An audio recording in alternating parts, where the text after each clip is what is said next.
On the previous slide, we came up with this definition, this limit definition for the derivative, and that gave us the slope of the curve, or the slope of the tangent to the curve. We give that limit definition a name, f prime of x, and we want to be clear that f prime of x means these three things. It is the derivative, which is the same as the slope of the curve, which is the same as the slope of the tangent to the curve. So let's use this limit definition to find the derivative or slope of the curve for a given function. So for the function f of x equals x squared, we're going to find its derivative. And first, let's note what this function means. It means that whatever we put into our function x, the output is squared. So let's see what that means if we use this function f of x as the function we're going to find the derivative of. So do you agree that what we have here is correct? We are putting x plus h in, and the output is x plus h squared. Here we're putting x in, and the output is x squared. So let's simplify this.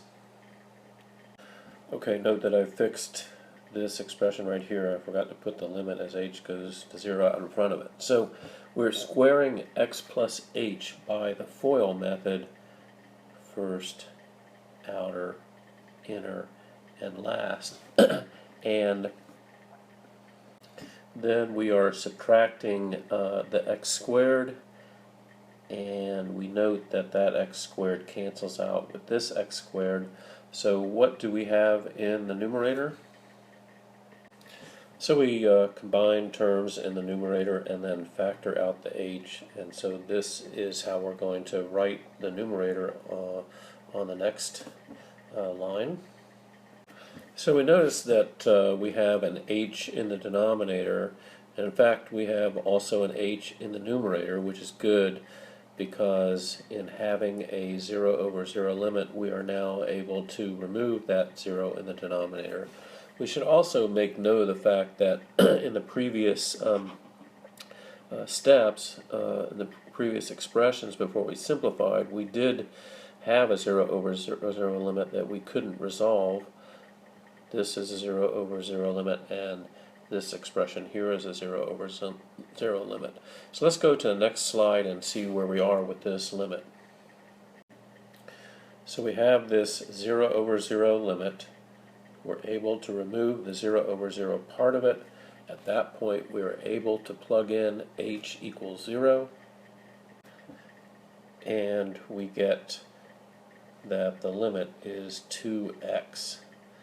So putting that in summary form, we started with the function x squared and we wound up with its derivative being 2x. Let's see on the next slide that that derivative of 2x makes sense to define the slope of the curve.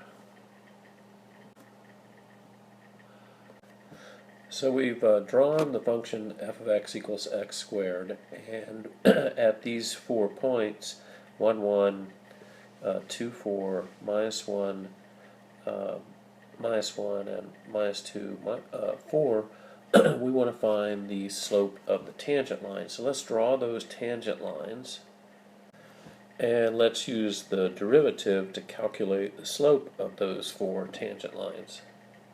So we've calculated the 4 derivatives. At 2 we get a slope of 4, at 1 we get a slope of 2, at minus 1 we get a slope of minus 2, and at minus 2 we get a slope of minus 4. And if we look at our graph, we see that that makes sense, that this tangent line does have a slope of 4, this tangent line has a slope of 2, this one has a slope of minus 2, and this one has a slope of minus 4. So successfully use the derivative to give us the slope of the curve at various points, and we could do this at any point on the curve that we wanted. We just wanted to show that it works for a couple of points by example.